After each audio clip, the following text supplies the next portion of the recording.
Most common question I get as an academic coach is always about the same thing. It's the most common question from students, from parents, and from other educators. And what do you think it is? Da-da-da-da-da! All about motivation. How do I get motivated to do hard things or things I don't necessarily want to do? And how do I stay motivated long enough to finish the darn task? So motivation is such a complicated thing, and I'm always looking for simpler and easy ways to talk about motivation with all the adults who work with students, but also with students themselves. Too often, a lot of the information that comes out of the world of science and teaching around motivation is geared for the adults and not for kids. But I, Gretchen Wegner, the creator of the anti-boring approach to powerful studying, am interested in figuring out how to translate a lot of this complicated stuff we have in the education world into words that students can understand and use. And today, I want to share with you a new tool that I'm playing around with that was inspired by a talk I attended at the recent Learning and the Brain conference in San Francisco in February of 2022.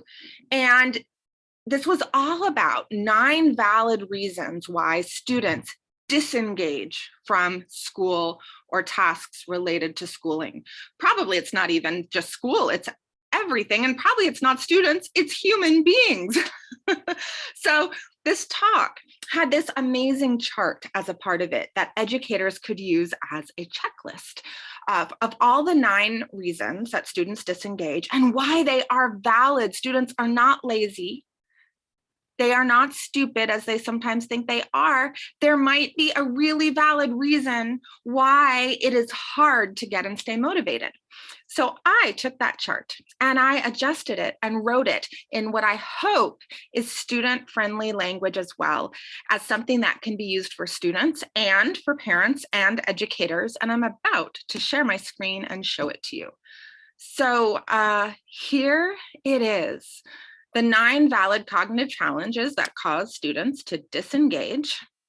And I turned it into a chart because I'm also a big believer in honing my notes and taking something experts have provided me and making it my own.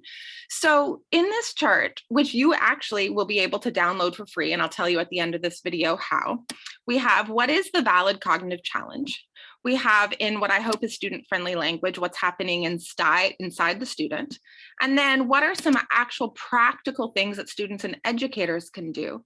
And then finally, what are the relevant tools from my anti-boring toolkit that help address this particular challenge for those of you who are trained as anti-boring approach coaches or who want to be trained in this toolkit to use this toolkit to help students with these challenges. So in this video, I'm going to simply share the 9 valid reasons, and then you can download this for free, this PDF, print it out and use it as a checklist on your desk or in your classroom or on your refrigerator if you care to. So the first one is the student's mental mindset. Sometimes there is a lack of purpose, not really understanding why they need to learn the topic in the first place. And it's totally valid to be unmotivated when you don't know why you're working so hard. The second one is around issues related to metacognition and self-regulation. Now, those are big words.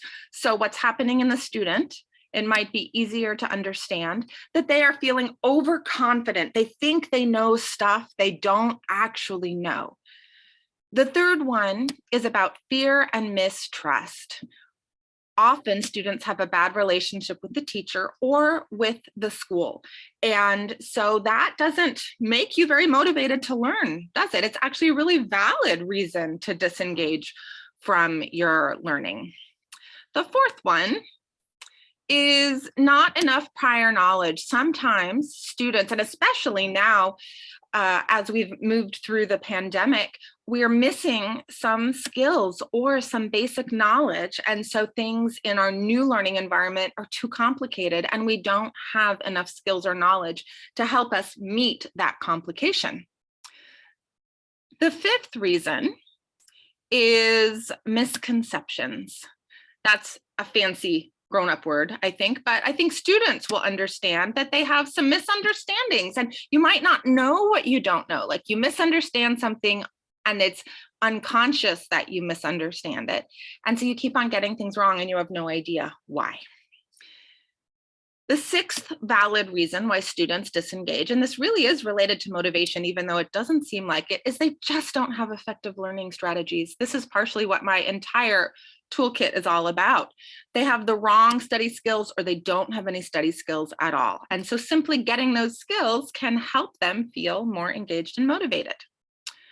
The seventh one is that the student struggles to transfer their learning.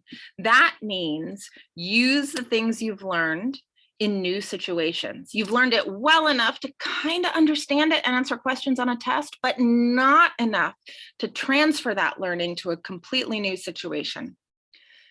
The eighth reason why students disengage, according to this research, by the way, there may be others and different kinds of research, is the limitations of selective attention. What does that mean? It means that where they put their attention is not focused enough, or it's not on the right thing. And so often this is related to multitasking. When you download this, you'll be able to read in more detail. But the students may need some help figuring out where to put their attention in a way that matters. The final one is the constraints of mental effort and working memory. That's fancy language for, what does that mean? There is either too much information, or the skills are too hard for the student at that particular time in their development, because potentially even because of some learning differences that make you have to have extra effort in your brain and you can't handle the extra effort. Or because there just is too much information in a limited amount of time. All of these 9 challenges are so valid. The student is not lazy. They are not unmotivated. They are not dumb, even though students themselves tell me, I'm lazy, I'm unmotivated, I'm dumb. Instead, what we need to do is work together, students, parents, and educators alongside each other, to help the student identify what are the challenges I might be experiencing and what are some solutions we can try out. And I've tried to list some very simple solutions here in this chart. I hope it's helpful for everyone, and I want you to be able to download it at gretchenwegner.com/challenges. So download it, take a look at it. Look at it with your students if you're an adult, or students look at it and give me feedback. Was this in student-friendly language that helps you know how to take the next action? Give it a try. I'm sure it is hard to engage at this point in the semester. And so maybe there's a tweak or two in here that's going to help you get a little burst of motivation to take you across the finish line. If you have any questions, you can always come to my next free office hours, which is at gretchenwegner.com/live. That's where you will find out when the next one is. And I'd love to hear your questions and to be able to support you in person. And otherwise, if there was something useful here, it's always helpful for me if you can like the video, subscribe to always get weekly updates, comment below. I may not always see them, but your comments help other people out on the internet. And take care. I'll see you next week, everyone. Bye.